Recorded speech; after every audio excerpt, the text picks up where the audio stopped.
I'm delighted now to introduce our keynote speaker for today. Dr. Kelly Brownell is an international leader in food policy and obesity. Presently, he is Dean of the Sanford School of Public Policy at Duke University, where he's also Robert L. Flowers Professor of Public Policy, Professor of Psychology and Neuroscience, as well as Director of the World Food Policy Center. Dr. Brownell has advised the White House, members of Congress, governors, World Health and nutrition organizations and media leaders, as well as us now today, on issues of nutrition, obesity, and public policy. He was cited as a moral entrepreneur with special influence on public discourse and a history of the obesity field, and was cited as by Time magazine as a leading warrior in the area of nutrition and public policy. In 2006, Time magazine listed Kelly Brownell among the world's 100 most influential people in its special Time 100 issue, featuring those whose power, talent, or moral example is transforming the world. Please welcome Dr. Kelly Brownell.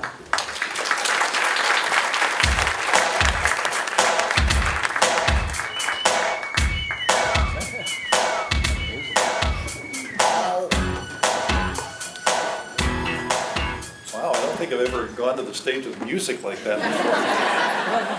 before. Most conferences I go to are much more boring than that. Well, I'm delighted to be here for several reasons. One is I've been to Toronto a number of times, but never to George Brown College. And when I came here last night, Tony Garcia was nice enough to give me a tour of the facility, and I was just amazed by the energy here and the incredible things people are doing. So that made it especially nice. It's really nice for me too to hear the comments that have preceded mine, because I hear words like ambition and vision and impact, and I think that says a lot about the soul of a place. And when the soul of a place wants to make the world better and has ambitious plans for doing so, it creates a wonderful atmosphere to work. So I can imagine George Brown is a wonderful place to be a student, to be a faculty member, to be a chef, to be all those things. And then it's also nice to be here with a distinguished panel of other speakers. There are some of you I haven't met yet, but I look forward to hearing from. And then my colleague David Ludwig, who has been a close colleague for many years, is a fantastic scientist, and Dawn has done amazing work, so it's really nice to be on the program with them.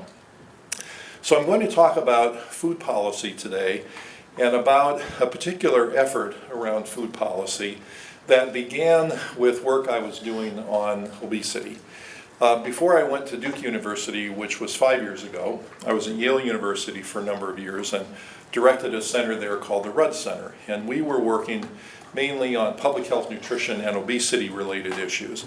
And so we saw the world kind of like this, that we were interested in one particular food-related outcome, obesity, and we were thinking about a number of drivers. There are many drivers, these are just examples.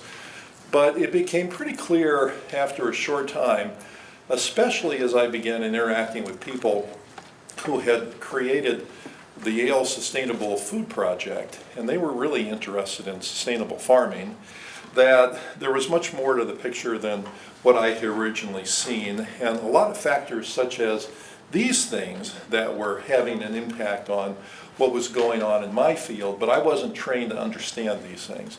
I hadn't known the people who worked on these, the institutions, even the acronyms of the institutions I didn't know. So I set out to broaden my own perspective and learn about how other things going on in the food world were affecting what was happening in my sphere. It was tremendously exciting and interesting, and I learned a lot. And as I set out to meet people who were doing things like sustainable agriculture, as an example, it was pretty clear to me that they didn't know what was going on in my sphere, and that what were going on in each of our areas were affecting the other, but that the people weren't really connected. And that created, for me, the idea that led to the launching of the Duke World Food Policy Center.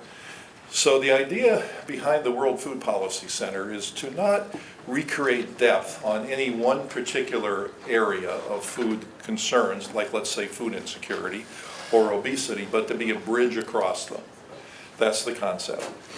And so as we got some pilot money from some foundations to begin this effort, we found that there weren't that many people around the world who were trying to accomplish this. There are some, but not a lot, because most everybody focuses on a particular part of the food picture.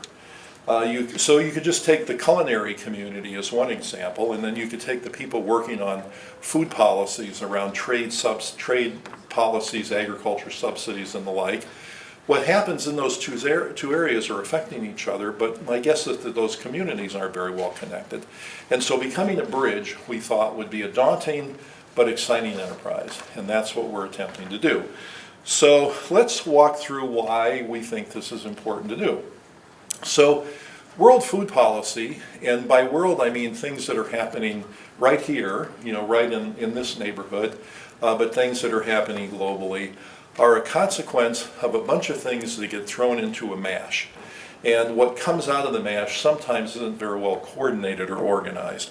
So for the sake of discussion, we are thinking about a number of world food issues broken into the following categories, into 4 categories. And these are arbitrary categories. You could have 2 categories, 10 or 20, but for the sake of discussion, 4 works for us.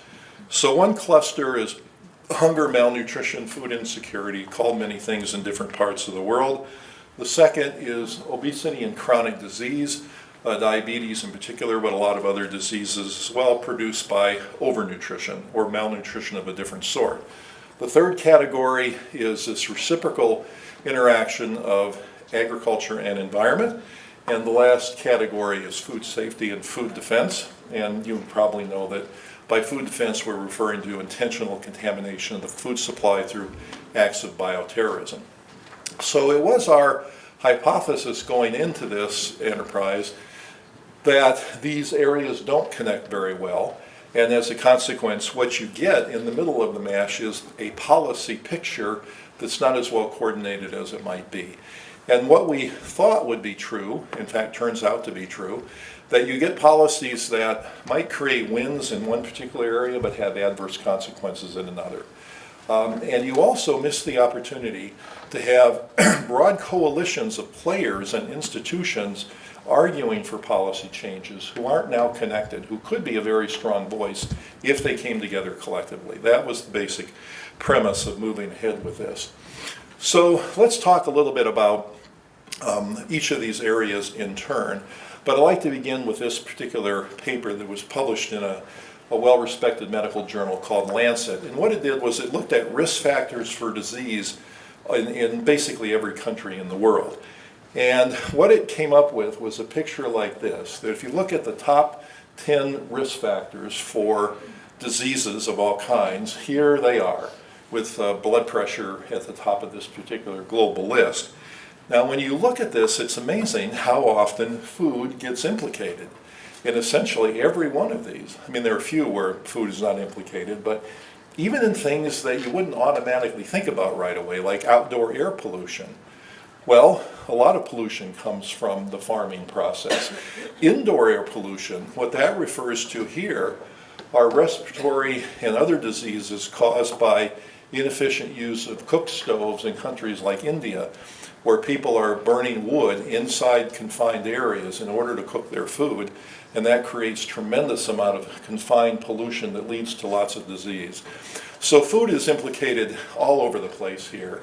So if you're going to make the world healthier, there aren't too many things you could do to have a bigger impact than to improve the food picture.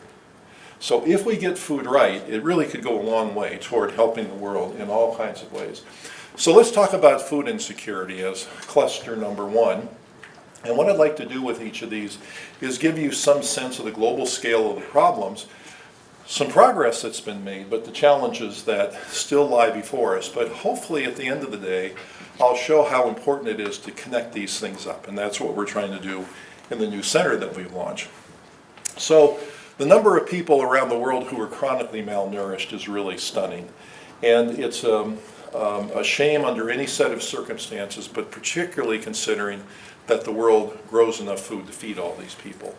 So as of now, this is a political and economic problem, not a production problem.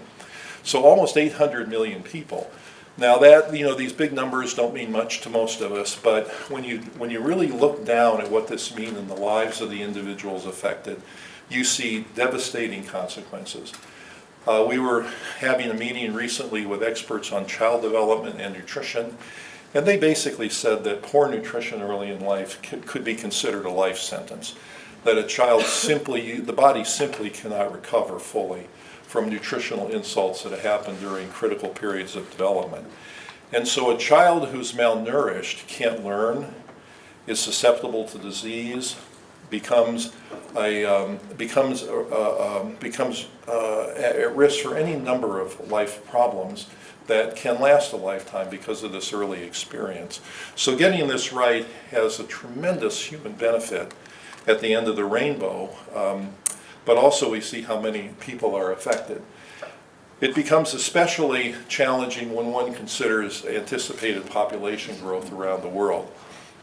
And given that it's a challenge to feed the world's people right now, think of the strain on the world's agriculture system with needing to produce this much additional food. And even if we can produce this much food, at what environmental cost will it occur?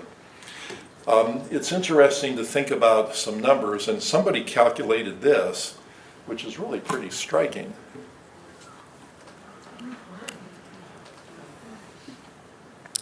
So there are real questions about, can we produce that much food?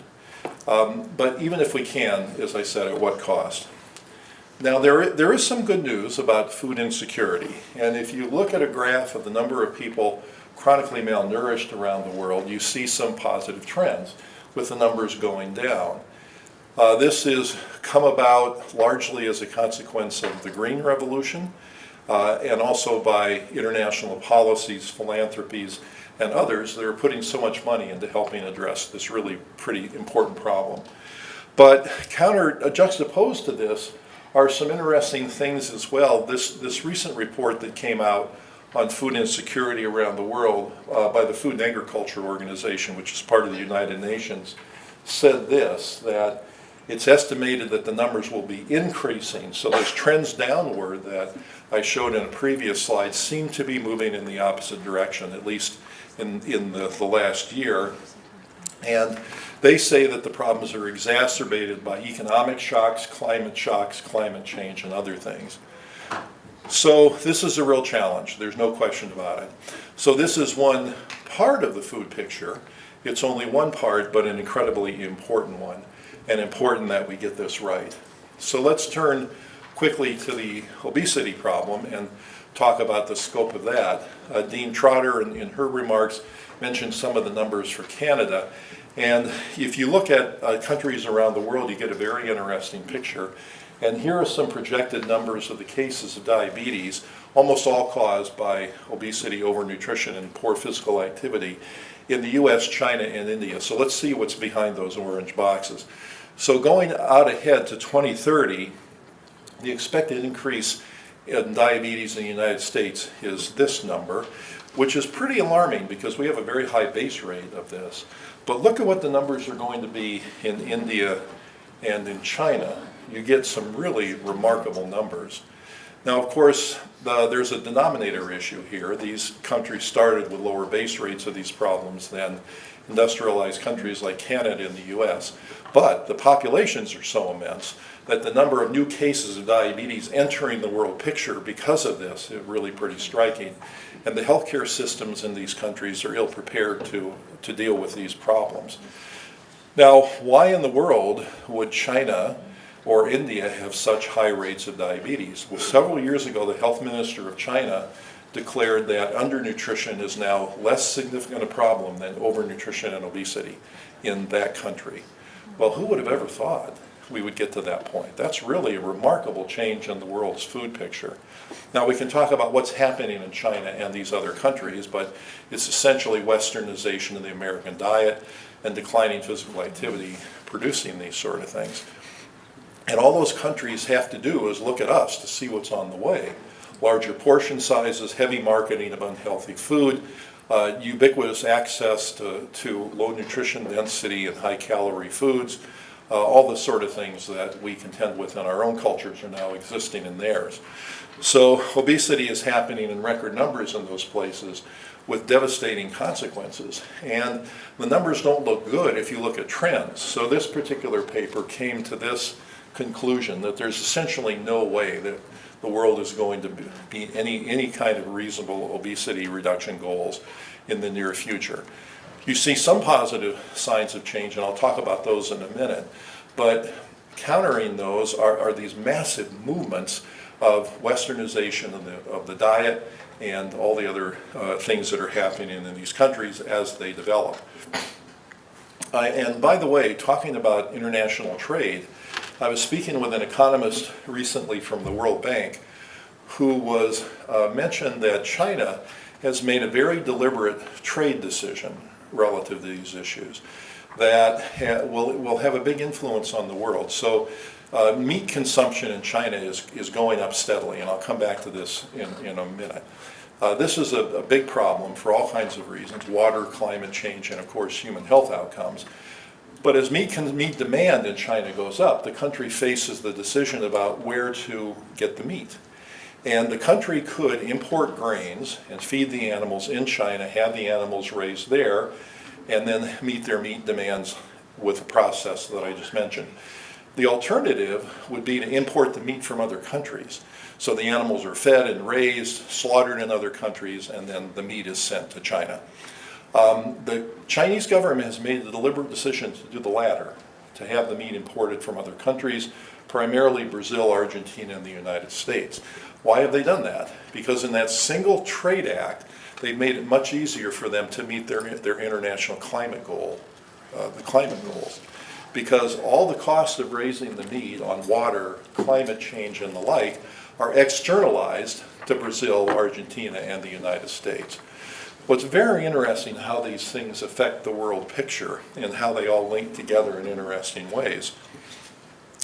Many of you have probably heard of the dual burden, which is the coexistence of hunger, malnutrition, and obesity in the same geographic area.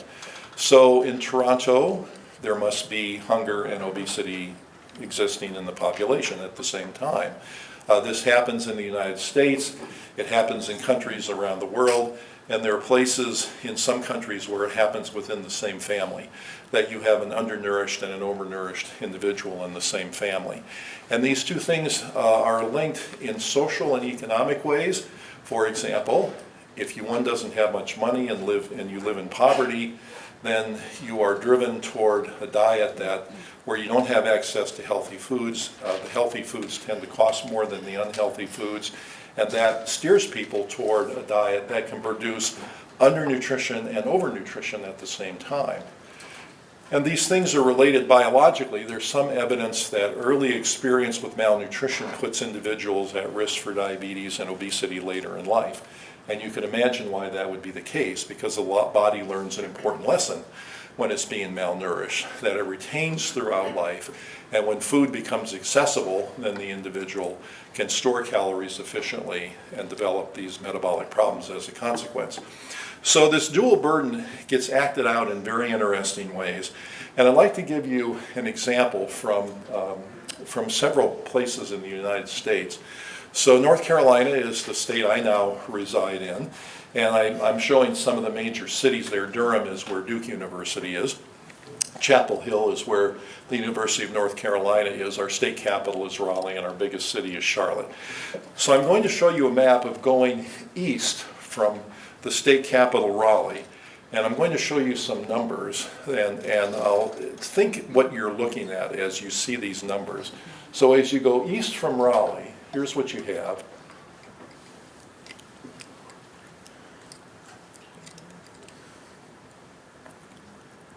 Can anybody guess what the numbers are? Life expectancy, that's right. So driving east from Raleigh, the state capital, which is a fairly well-to-do area, and going east into rural agricultural North Carolina, you get a decline of life expectancy, so that every 14 minutes you drive, people are losing a year in life expectancy. Okay, so Before you think there's something special about North Carolina, here's Chicago, where two neighborhoods separated by 3 miles have a 16-year difference in life expectancy.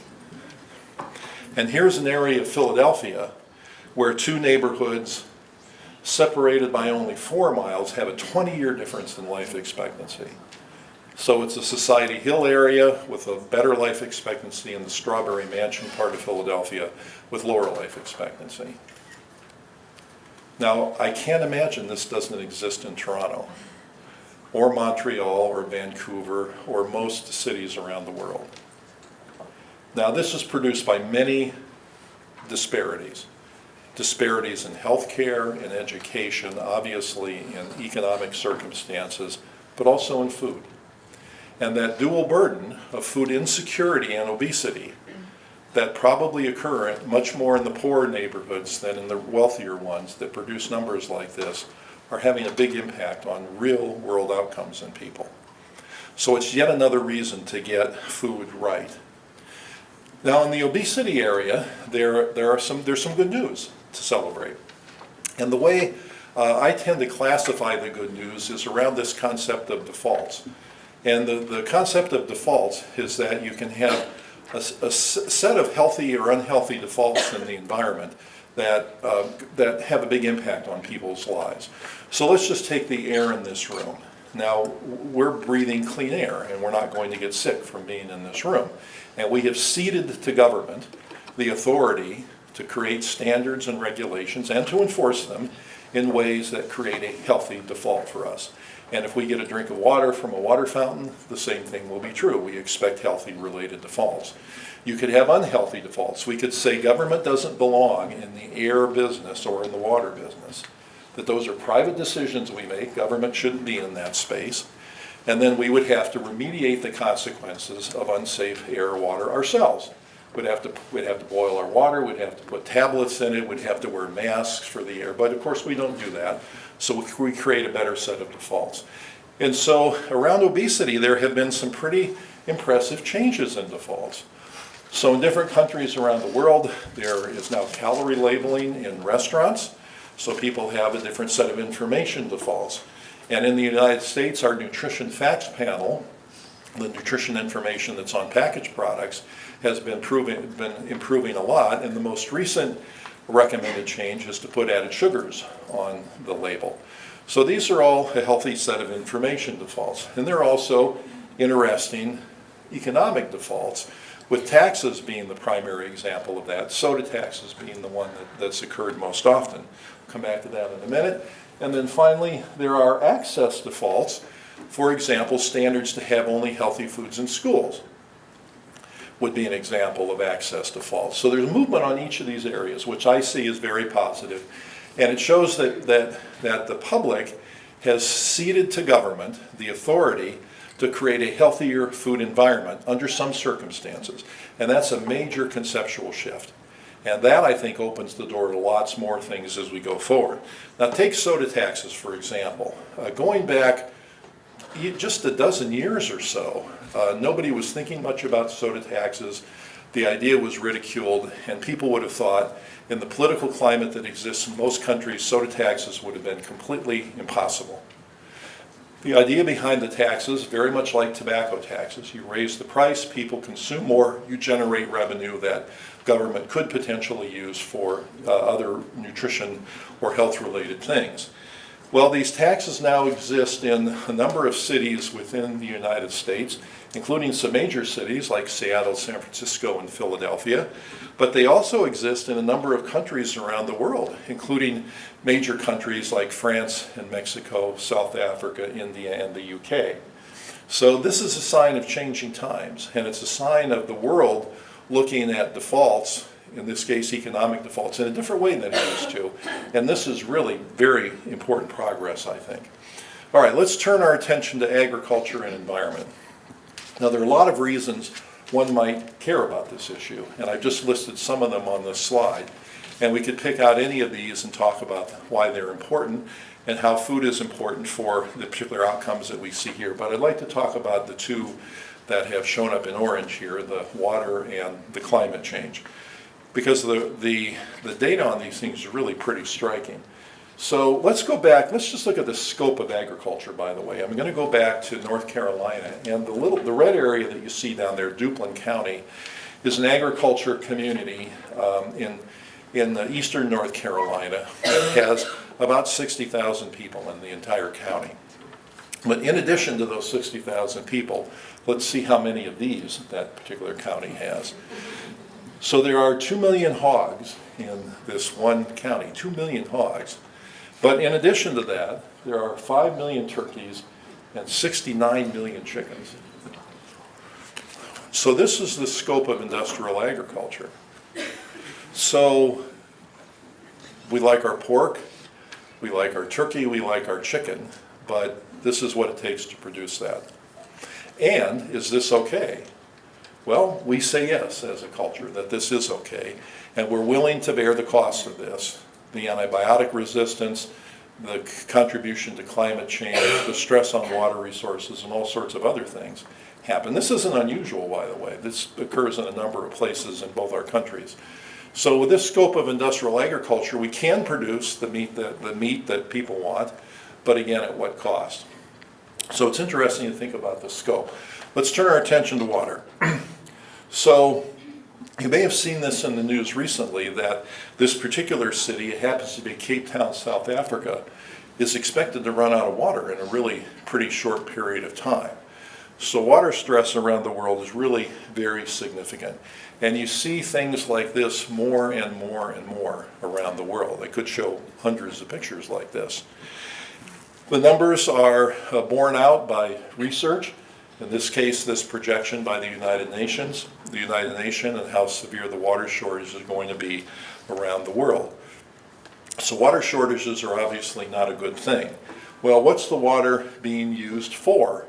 Well, this pie chart shows where it goes. So there are industrial uses of water, there are domestic uses of water, and there is agricultural use of water. And you can see from the pie chart where the vast majority of it is going. Now, there are different estimates of how much of the world's water gets used for agriculture. I've never seen any estimate less than 2/3 of the world's water, and then this gets into the 90% range. But so it's a big number, no matter which estimate you use. And of course, what gets created in the agriculture has a lot to say about how much water gets used. So this chart shows how many gallons of irrigated water it takes to produce 1 kilogram, 2.2 pounds, of 4 different foods. And let's look at what the foods are. So the first one is corn. It takes 172 gallons of irrigated water to produce a kilogram of corn. If you go to peas, you're up to 4 times that much, 500 and some. But if we look at pork, you can see what the numbers look like. Now we're talking about orders of magnitude here, and then of course at the bottom of that list is going to be beef. So if we eat the grains, the water calculus is much different than if the grains are fed to animals and we eat the meat from the animals. So meat consumption around the world becomes a really very pressing concern given the water stress that it creates. And here are the numbers that I referred to before. This is a graph showing trends in meat consumption in the United States and in China in comparison. And look at those numbers for China. I mean, they're really going through the roof. And the same is true of countries like India and Indonesia and other things. The type of meat might vary from country to country, but total meat consumption is going up. So this has a big impact on water. So what people are choosing to eat and what cultures push in terms of what's healthy to eat or not has a big impact on the world's water. And how long can it be until conflict breaks out between countries that share a water resource? If you're a downriver country and you no longer have a river because the upriver country is exploiting all of it for its agriculture purposes, what choice do you have but to go to war? And this would be true of lakes and aquifers and other water sources as well. Now maybe at some point the world's ocean waters can get purified and used for agricultural consumption. but the cost effectiveness of the modern technology doesn't look so good. And of course, if the water has to be transported really long distances from the ocean to wherever the crops might happen to be growing, that increases the cost even more. So maybe technology will help solve this problem, maybe not. So the calculus looks like this at the end of the day, that a plant-based diet is 15 times more efficient than a meat-based diet in terms of water consumption. So it's a ratio of 15 to 1. So let's talk about climate change. This is a photograph of a farm, a cattle ranch in California that has 100,000 head of cattle, from what the article said. And of course, you can realize the environmental challenges of that. But let's just talk about the impact of agriculture on climate change.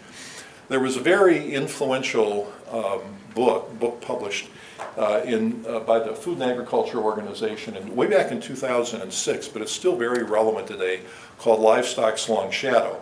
And what so they were looking at the impact on climate change of livestock production, just livestock production. And because as you know, the raising of the animals has impacts on climate and a lot of carbon inputs in order to produce the animals in the first place that are really very powerful. So there's transporting the animals from place to place. There's getting the feed to the animals. There are all the carbon inputs in creating the feed that goes to the animals, the herbicides, pesticides, fertilizers, etc. There are the gases emitted from the animals themselves that contribute to climate change in a big way. And of course, they're getting the animals to market. So there are a lot of carbon inputs here. This estimated that global greenhouse gas emissions just from animal agriculture exceeded those from all forms of transport put together. All cars, trucks, buses, planes in the world added together contribute less to climate change than animal production. Now here's a very interesting piece of data that connects my country with yours. So this is a chart from the United Nations showing where wheat grows now in North America and where it's expected to grow by 2050 because of climate change. The orange hatch bars on the bottom are where wheat grows currently. So it grows from the very southernmost part of the United States into that narrow band in Canada.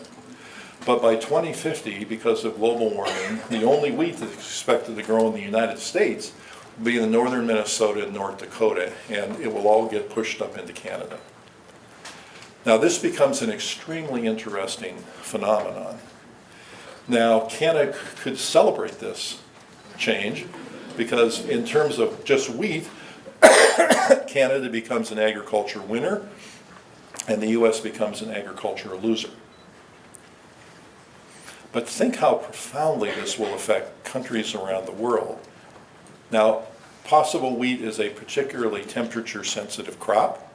Other crops won't react in such a profound way so quickly.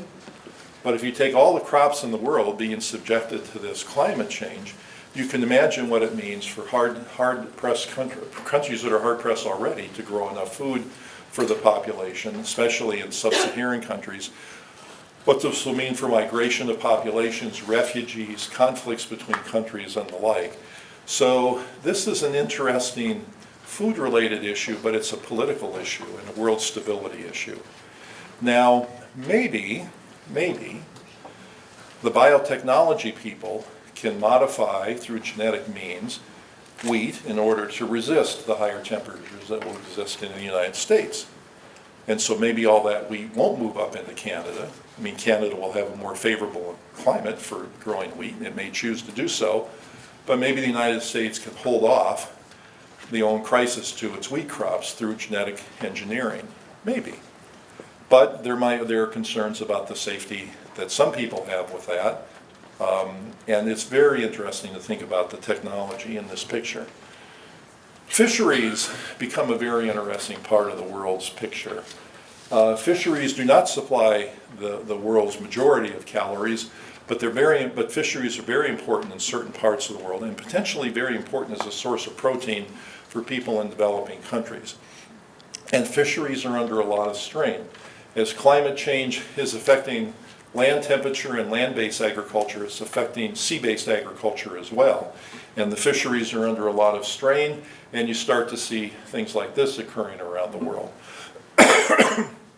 In this particular report, it came out not long ago, again from the Food and Agriculture Organization, the United Nations, talks about the impact of fisheries and climate change on a number of world outcomes. So yet another reason to get these things right. So there is this really incredibly interesting and powerful reciprocal relationship between agriculture and the environment. So you have agriculture affecting the environment in turn affecting agriculture, and you get this feedback loop going that some people worried is spiraling out of control. Food safety and food security, I won't talk about too much at the moment because it's not my particular area of expertise, but again, it's quite important. In the United States, just in the past 2 weeks, there have been major problems with food safety issues with romaine lettuce and another with eggs and salmonella. These things are occurring more often. They're affecting larger numbers of people, and they're becoming harder to contain. And partly they're the consequence of modern agricultural practices. So it's important that we get food safety right, and these problems are, of course, even more severe in developing countries than they are in the developed ones. So really, food policy is all these things. If we get food policy right, we'll do better with education, we'll do better with environment, we'll do better with health. So it's important that we think about food policy in a broad way. And it's interesting to think about the role that the culinary community can play here. So back to my point that I made before, that in the middle of this picture becomes disconnected and uncoordinated food policy, where you have each player in each of these 4 quadrants working to create good. And in some cases they do. I mean, in many cases they do. But sometimes the good comes at expense of the other areas. So for example, in the United States, agriculture policy, less today than before, but still today, takes commodity products from the agriculture industry and dumps them into schools. So like butter would be an example of that. Now, this may be a win for the farmers and the agriculture community, but not necessarily for the health of children. So getting these things right is important. Think of policy to create ethanol from corn. Highly controversial policy. So it's thought to create an environmental win, although there's controversy about that, but it has changed the price of corn around the world in pretty important ways that have had some adverse consequences. So linking these things up in some reasonable ways, I think, is very important. So you avoid this. You know, somebody gets the attention of policymakers or creates a program, which is very nice, but it's the whack-a-mole effect, that you whack down a mole in one area, but you have adverse consequences popping up for others. Thank you very much. I appreciate that. And there are lots of examples of the conflicts that I just mentioned, and so I'll lay out a few right here, but I'll give you an example of several. So there's the one fundamental issue is profitability of the food industry and public health. So many multinational companies, take Coca-Cola and McDonald's as an example, like to grow. They like to grow in emerging markets, which essentially means developing countries. But how good is this for public health? And so that's an example where there is a fundamental conflict. Another really interesting debate in the United States is the SNAP benefits and soda consumption that you see here. And this is something that David and I have written about. So SNAP refers to the Supplemental Nutrition Assistance Program in the United States. Excuse me, what used to be referred to as food stamps. So it's the government-related program that helps people in poverty by giving them assistance that can be used to buy food. So the debate is whether people who receive these benefits should be permitted to buy sugared beverages with their benefit. And it pits the obesity community that says, why is the government buying something like $4 billion worth of soda every year and giving it to people through this food assistance program, against the hunger community, which says that people on this program are already stigmatized, and taking something away from them would further stigmatize them. And so you get two viable, defensible arguments that have created this headbutting thing between two powerful forces in the US that's led to paralysis, and so nothing is happening at all. Studies aren't being done, the right policies aren't being explored. So essentially, we're completely stalled. So having some uniting force could help address some of these things. And here's another reason why this is so important. Some of you may have read about the United Nations Sustainable Development Goals for the year 2030. And it's really interesting if you dive in and look at these particular goals. But let's look at number 2 in particular, which is to end hunger, achieve food security and improve nutrition and promote sustainable agriculture. Well, if you look at the bullet points that are under this, here are 2 of them. So how can these 2 things be done at the same time? I mean, how can you end all hunger, which means you have to produce an awful lot more food, but still do it in sustainable ways?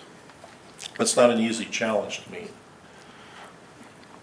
So a lot of people are thinking this, that the world just can't continue to feed itself the way it's now producing food. So, actually, let me go back. So one interesting question is, how far can technology take us? And I mentioned before the example of genetically modified foods. And can the U.S. stave off the wheat moving up into Canada? And there are a lot of hopeful things around. Like, for example, here's a company I learned about the other day called Callista, which makes a form of protein through natural fermentation, and this product called FeedKind.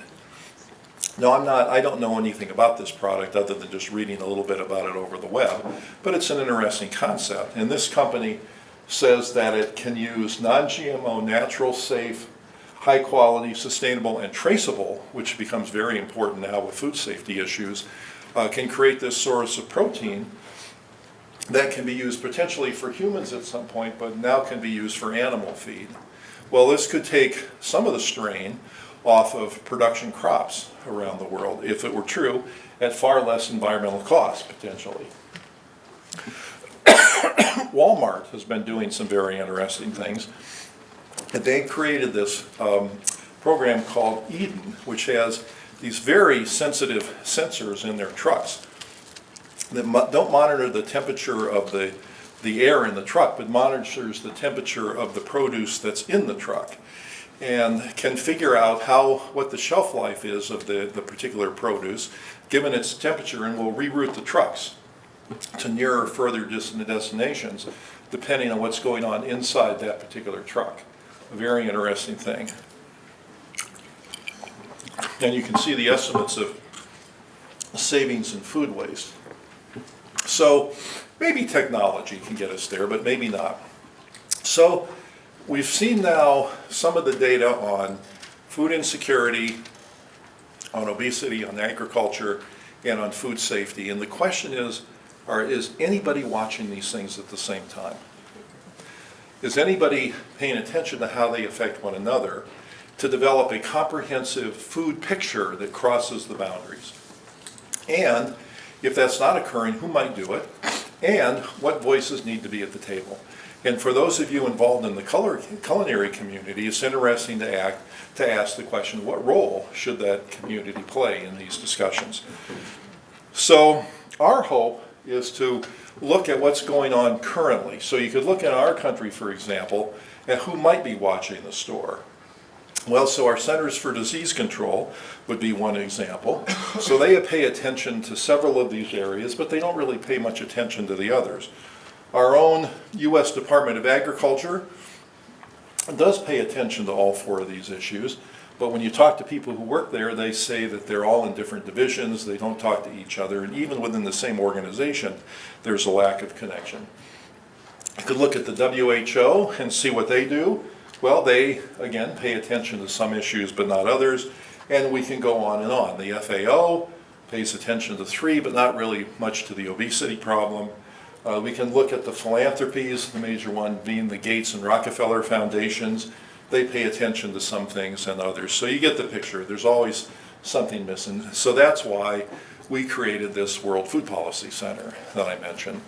So again, rather than recreating depth on any one topic, we want to have breadth across the topics, do lots of connections of different people. And the way I talk to my staff about this is that there are puzzle pieces floating out there in the ether. Each of these things that people have done and the problems are puzzle pieces, and somebody needs to work hard to see how they lock together into a comprehensive picture. And that's what we're attempting to do through the World Food Policy Center. So back to the 4 areas I mentioned, and we'd like to have expertise from lots of different players. And the culinary community needs to be on this list, I think. It is more and more on this list because people in the culinary community are thinking a lot about these issues, and they have a particularly interesting voice in the discussion. So if the culinary community can connect up with the food policy community more broadly, and they in turn can connect with the ag community and with the health community, I think the discussions really could be magical. And so that's our hope in doing this, and to bring together various stakeholders to have a discussion about these important issues. We held a summit meeting at Duke University about 1.5 years ago with people from the various institutions to talk about this idea of a World Food Policy Center. And people were pretty enthusiastic about this and saw the need, and didn't see many people attempting to address this. So that's really what we're hoping to accomplish through this project. Here are some of the areas of emphasis that we're going to be working on, and I'll be happy to talk about any of them in detail, but I'd like to leave plenty of time for questions. But I think there are really interesting ways to bring opportunities together. And I'll give you just one quick example. Take the issue of food waste. More than 35% of the world's food never gets consumed, and it gets lost at every point in the supply chain. If you could address food waste successfully, you could address food insecurity, obesity, and environment all at the same time. There are interesting things that the culinary community can contribute to that discussion about food waste. But there are big policies that could be established to help address the issue of food waste. There are engineering fixes to what can go on with the processing of food waste when it doesn't get consumed. And there are innovation and entrepreneurship opportunities for people to get in and make a business of dealing with this, if all the parties can come together and can talk about this in constructive ways. So I'd just like to end by summing up. This, to me, is a very exciting time in terms of food policy possibilities. And everybody should have a voice in food policy. If these communities can come together in new and constructive ways, we can help address some of these problems that are very global but also very local. If I'd had numbers on life expectancy in Toronto, I would have brought them, and I suspect we would find something similar to what I showed for Philadelphia and Chicago and other places. Getting food right is part of solving those problems and helping the world address environment problems, health problems, economic problems, poverty problems, a lot of different things. So there's tremendous opportunity to do it and a lot of goodwill to do it. So what I think is needed is more coordination in systemic ways, and that's one of the things that we're trying to accomplish by doing that. If any of you have ideas about constructive ways the culinary community can be involved in those discussions, I would love to hear them.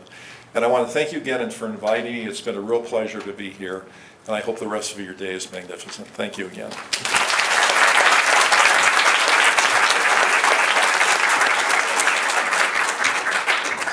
We'd like to do now open it up to the audience for questions. We have two of my favorite things, or one anyways, coming down, the chat box. And if you've been at my Q&As before, will know what we do with this.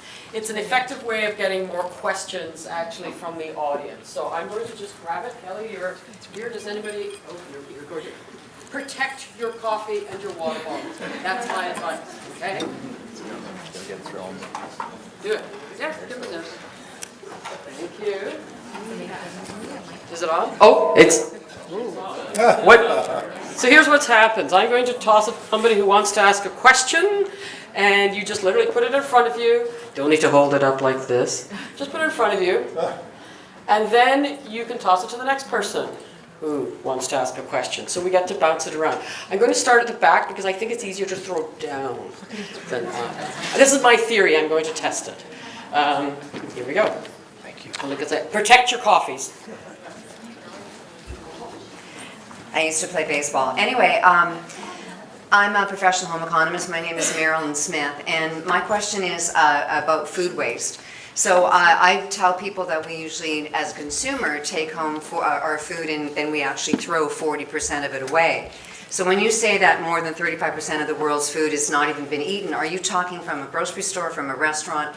Is that interdependent of the 40%? I mean, what is your stat about? So the numbers that I've seen talk about, of all the food that gets produced, that somewhere between 30 and 40% never gets consumed. Okay. And it begins at the farm, but it's then, food gets lost in every stage of the process. So, you know, the Walmart example is a great advance potentially, because if the truck gets diverted to a nearer location and that food doesn't get wasted, of course we all benefit. So I bring this up every year. I come to Ambition Nutrition, and as a professional home economist, I always think that one of the reasons why we're throwing so much of our food away as a consumer is because we don't know how to cook with it. And we haven't been taught that. And because in Canada, I don't know about in the United States, home economics is not a mandatory course anymore. So, I mean, we don't have people that know how to cook. Is that your understanding as well in the United States? I agree entirely. I think that would be an important part of the fix. There are lots of other important parts of this. You know, I was mentioning to David at dinner last night that I recently toured the largest anaerobic digestion food waste processing plant in the United States, which also happens to be in North Carolina, where they take food that has been discarded from food processing plants or restaurants or hospitals or things like that. And basically what they do is they grind it up with these big augers. It goes through these processing steps. It ends up in 5 million gallon tanks with bacteria. The bacteria consume it. It creates methane as the byproduct. The methane gets captured, combusted with these big generators, and then gets sold back to the local utility. And that's much better than the food rotting in landfills, creating methane that gets into the environment. So that would be an example of an engineering fix. You're talking about a cooking fix. There's an engineering fix, but in order to do all those things in a coordinated way, you need the right parties together, and that's what we're trying to do to accomplish. I think it'd be great if you had a bunch of professional home economists on your stakeholders, or you know, in that group. So, who's got a question? I'd love to throw this at somebody. Okay.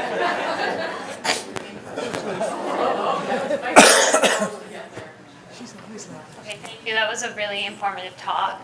My question was about the water consumption for animals, because I've read conflicting evidence on whether or not a conventional grain-fed cow versus a organic grass-fed cow consumes more water, and if organic's actually worse for the environment. So I'd love to hear your thoughts on that. Yes, you know, it's a very interesting question, and my knowledge on that particular slice of it's not deep enough to comment in an educated way.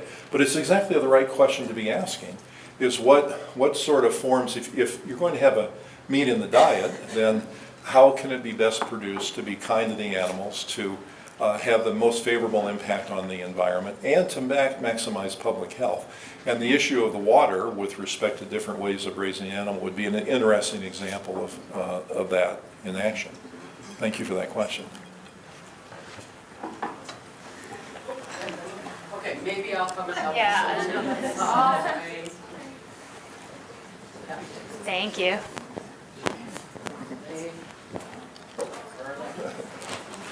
Hi, my name is Lynn Roblin. I'm a registered dietitian with the Nutrition Resource Centre here at the Ontario Public Health Association. And I've been involved in working on 40-plus players working on Ontario Food and Nutrition Strategy. And at the federal level, we're now looking at a national food policy and dietary guidelines. We're advocating for a National Food Policy Council so that we can make sure I'm doing that. We can make sure everyone is collaborating. What you're asking for is collaboration. So we know in the US, the dietary guidelines came up. There was a call for more sustainability in those guidelines, and then that was quashed. So how do you get all the players in the same room? How do you get that collaboration? And how do you balance everyone's interests? I mean, that's in a perfect world what we're trying to achieve. Yeah. Well, so what you were referring to is that every 5 years, two important parts of our government come together to create dietary guidelines for the country. And there's a scientific advisory committee that makes recommendations to that process. And that advisory committee recommended that the environmental impact of food be considered as part of dietary guidelines. And because of political pressures, it did get quashed. But at least it got asked. And this is the first time ever that those questions got asked in the context of our dietary guidelines. So I see that as progress. I think in order to bring the parties together, it takes recognition of the importance of doing it and a lot of goodwill of working across boundaries. And what you're talking about happening in Canada, a National Food Council, would be a terrific example of a step forward. So I'm really happy to hear that. It's not there yet. Well, but at least you're talking about it. And David, a response, I guess? Yeah, just building on that question. First of all, congratulations on your tour de force and your new center. Very, very, very exciting. Nothing like that around.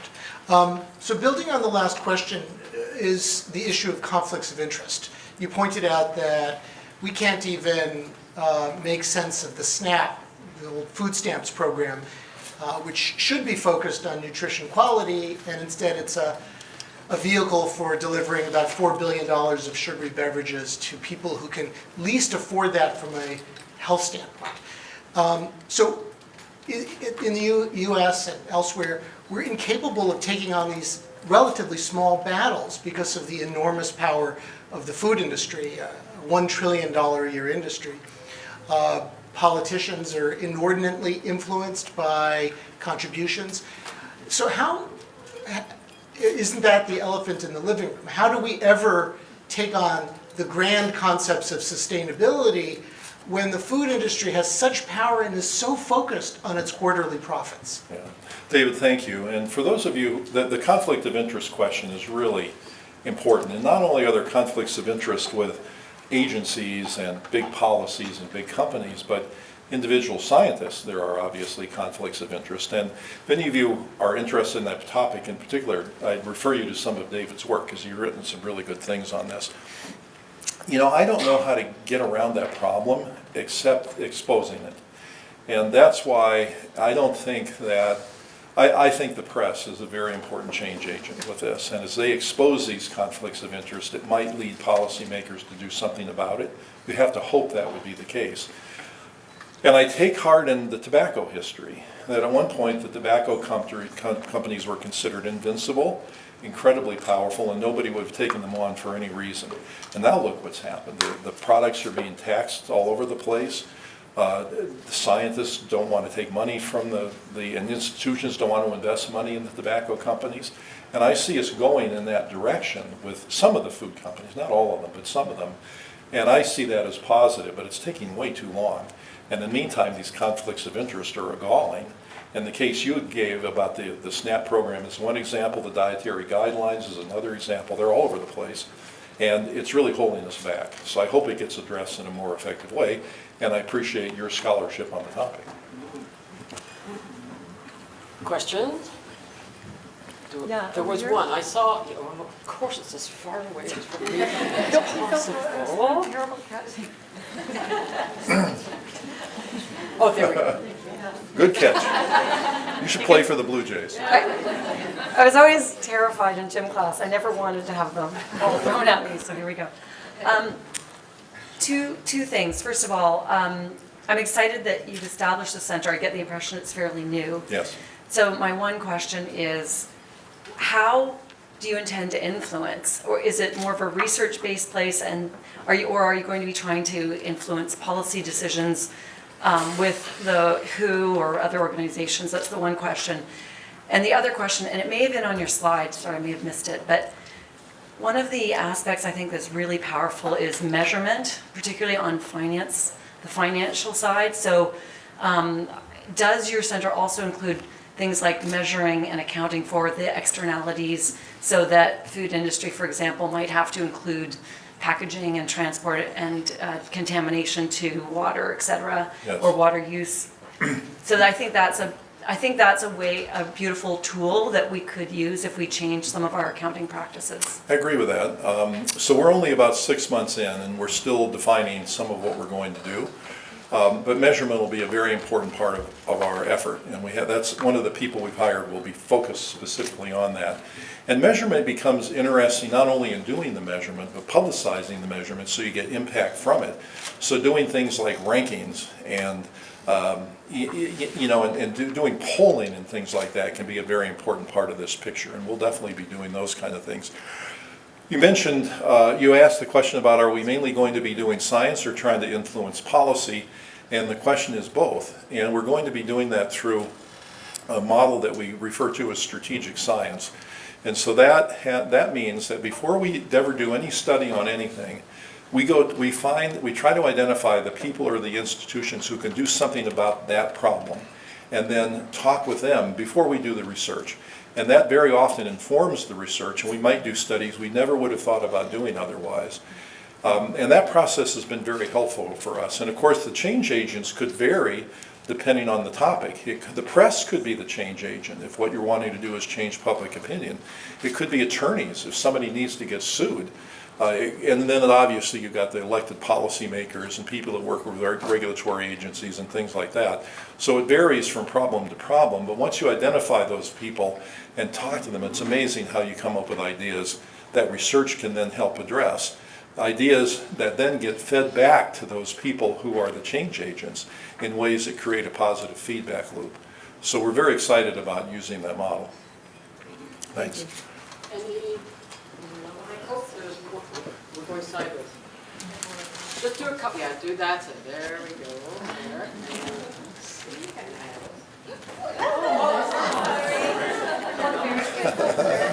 I'm afraid of the ball. I love that cue. Okay. Hi there, my name is Lynn Weaver. This is a really tricky question, but how do you address the consumer's hesitancy to changing technology in the food industry? Yes. Boy, to me, that's a really key issue that needs to be addressed. And GMOs are a great example of that. That was the example I wanted you to use. Yeah, there was a report from our National Academy of Sciences not long ago that basically made the point that there aren't many proven disadvantages of GMOs, and that the people who are concerned about this seem to be doing so outside of the realm of scientific evidence and are basing their reaction mainly on emotion. So that can be debated for sure, but to me, the genetic technologies just are going to have to be used. I don't see much way around it. And some of the genetic advances have been very impressive. Now, that doesn't mean there's not a downside or health risks or other problems with genetic engineering of food, but it seems to me it's a technology that's here to stay, and we might as well get policies that try to make it safe and accountable as much as possible. So that's going to be an important one. And getting the world to look at these things in an evidence-based, rational way could be a big help, because then you don't get industry interests that, of course, want to push these things in a huge way versus the other side, which is very emotionally opposed to these, irrespective of the data. You want some middle ground where you're looking at what the evidence shows, what studies need to be done to test whether these are okay, how can they be employed in the most important and reasonable way would be great. But I don't think those things are occurring as much as they should. Okay, I think we'll conclude with the questions, and let's have a round of applause for Kelly. Thank you.